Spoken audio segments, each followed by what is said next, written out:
예, 안녕하십니까. 솔로몬입니다. 오늘은 저희 솔로몬이 운영하는 블로그 솔로몬 이혼 이야기 안에 별정 우체국 연금에 대한 이혼 시 분할연금 청구 제도에 대해서 포스팅 해드렸습니다. 해당 글을 간략하게 설명을 드리도록 하겠습니다. 별정 우체국 연금에 대해서도 2016년 1월 1일부터 분할연금 청구 제도가 생겼죠. 그래서 과거에는 판례가 별정 우체국 연금의 재산분할 대상이 되지 않고 다만 재산분할을 정할 때 참작 사유만 된다라고 하고 있었기 때문에 별정 우체국 연금에 대해서 재산분할을 받을 수 없었죠. 하지만 이제는 이혼 후에 배우자가 받을 별정 우체국 연금 일부분을 분할해서 연금 형태로 받을 수 있게 되었습니다. 그래서 분할연금 청구를 언제 할 수 있는지 그 자격조건부터 설명을 드려보면, 먼저 첫 번째, 혼인기간 중 재직기간이 5년 이상이 되어야 됩니다. 따라서 혼인기간이 5년 이하가 된다, 그럼 받지 못합니다. 또 혼인기간이 5년 이상이 되더라도 혼인기간 중 재직기간이 5년이 안 된다? 그러면 분할연금 청구를 할 수 없죠. 이때 기간을 계산할 때는 별거나 가출 등의 이유로 실질적으로 혼인관계가 존재하지 않았다라고 인정이 되면 기간에서 제외가 됩니다.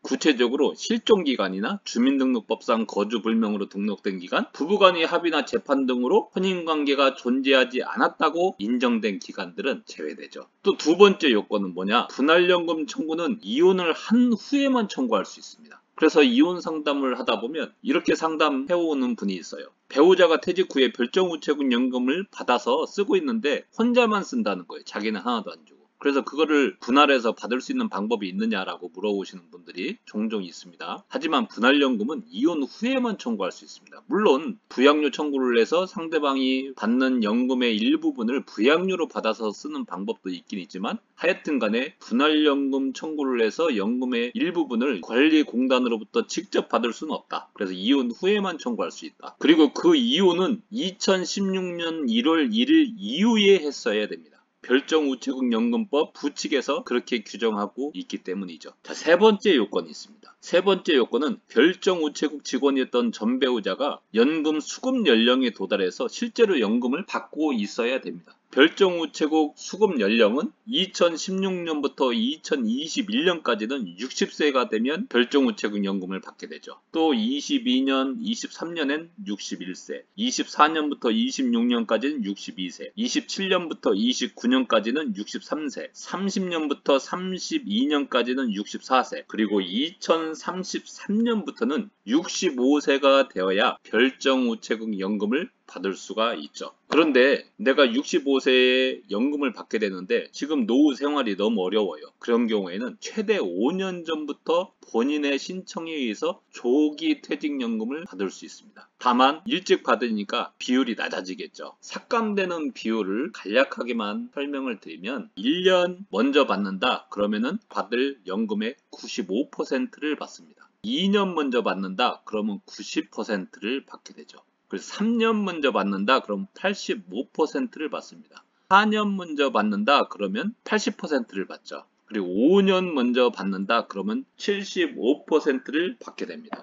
그래서 조금 손해를 보고 먼저 받는 것을 조기 수급이라고 합니다. 하여튼 간에 내가 분할연금을 청구하기 위해서는 별정우체국 직원이었던 전 배우자가 일반 수급이든 조기 수급이든 연금을 실제로 받고 있어야 분할연금을 청구할 수 있다라는 겁니다. 그래서 전 배우자가 조기 수급이든 일반 수급이든 연금을 받기 전에 사망을 했다. 그러면 나도 분할연금을 청구할 수 없습니다. 이 점 많이 물어오는 질문입니다. 또 네 번째 요건입니다. 네 번째 요건, 분할연금 청구를 하는 사람도 일반 수급 연령이 되어야 됩니다. 그래서 아까 설명드린 대로 연도에 따라서 60세부터 65세가 되어야 분할연금 청구를 할 수 있죠. 여기서 주의할 점이 있었죠. 별정우체국 직원이었던 본인은 일반 수급 연령이 도달하기 이전에 조기 수급을 할 수 있었죠. 근데 분할연금은 조기 수급이 안 돼요. 무조건 일반 수급 연령이 되어야 비로소 분할연금을 받을 수 있다라는 점 주의하시고요. 자, 그러면 분할연금을 어떻게 청구를 하느냐?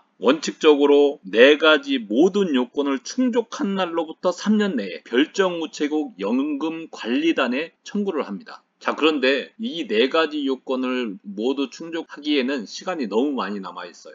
그래서 시간이 흐르다 보니까 내가 깜빡할 수 있겠죠. 그래서 이번에 선청구 제도가 생겼습니다. 선청구 제도는 이혼한 날로부터 무조건 3년 내에 청구할 수 있도록 하였죠. 다만 실제로 연금을 받는 것은 선청구를 했다고 하더라도 4가지 요건을 모두 충족한 때로부터 받게 되는 겁니다. 자, 그러면 분할연금 청구를 해서 받을 수 있는 액수가 어느 정도 되느냐가 궁금하시겠죠? 이 금액은 배우자의 재직기간 중에서 혼인기간에 납부한 연금액의 50%를 받을 수 있습니다. 이거를 공식으로 말씀을 드린다면 전 배우자가 받을 연금 액수가 있겠죠? 거기에다가 재직기간 분의 혼인기간 중 재직기간을 곱합니다. 그리고 거기다가 50%를 곱하면 내가 받을 액수가 됩니다. 여기서 50%의 비율은 당사자 간의 합의가 없거나 재판이 없는 경우에만 50%로 되는 것이고, 별도의 합의나 재판이 있는 경우에는 정해진 비율만큼 받게 됩니다. 따라서 내가 50% 이상 60%, 70%를 받고 싶다? 그러면 일단 합의를 해봐야 되겠죠. 합의가 안 된다? 그러면 소송을 해서 60%, 70%를 받아야 되고, 실제로 그 이상 받아내는 경우도 아주 많이 있습니다. 그리고 많이 물어오는 질문이 하나 있죠. 내가 분할연금을 신청해서 연금을 받고 있는데 전 배우자가 사망을 했어요. 그럼 나도 못 받게 되는 거냐? 이렇게 물어보시는 분들이 많은데 상관없습니다. 나는 계속해서 받을 수 있다. 언제까지? 내가 사망하기까지. 다만 별정우체국 직원이었던 전 배우자가 업무에 관련된 형사처벌 등으로 인해서 그 지급이 정지되거나 박탈되었다. 그러면 나도 못 받습니다. 그 경우에만 못 받게 되고 그 이외에는 상관이 없다. 나는 계속 받을 수 있다. 라고 생각하시면 될 것 같습니다. 자, 그런데 혼인기간이 5년이 안 되거나 혼인기간이 5년 이상이 되더라도 혼인기간 중 재직기간이 5년이 안 돼서 내가 분할연금을 청구할 수 없다. 그러면 혼인기간 중 재직기간에 적립된 연금에 대해서 재산분할을 해야 되죠. 그래서 그 금액에 대해서 당사자 간에 합의를 해보시고 합의가 안 된다? 그럼 소송을 하시는 겁니다. 또 많이 놓치는 논점이 하나 있죠. 퇴직수당. 즉 별정우체국 직원은 퇴직한 이후에 별정우체국 연금을 받는 거와 별도로 퇴직수당을 또 받습니다. 근데 퇴직수당에 대해서는 분할연금 청구가 안 되죠. 그렇기 때문에 이에 대해서는 별도로 합의를 하셔야 되고, 합의가 안 되면 소송을 해서라도 받아내야 됩니다. 재직기간이 20년, 30년 되면 1억에서 2억 사이가 됩니다. 아주 큰 금액이죠. 그래서 5천에서 1억을 받을 수 있는데 이 논점을 많이 놓칩니다. 변호사님들도 이혼 사건을 하면서 이 퇴직수당 95%는 놓치더라고요. 5천에서 1억이 작은 돈도 아닌데 너무 아깝지 않습니까? 그래서 반드시 실력 있고 제대로 아는 이혼 전문 로펌을 찾으셔야 된다라고 저희 솔로몬이 누누이 말씀을 드리는 겁니다. 자, 그러면 설명을 다 드렸고 다음 시간에 좋은 정보를 가지고 또 찾아뵙도록 하겠습니다. 감사합니다.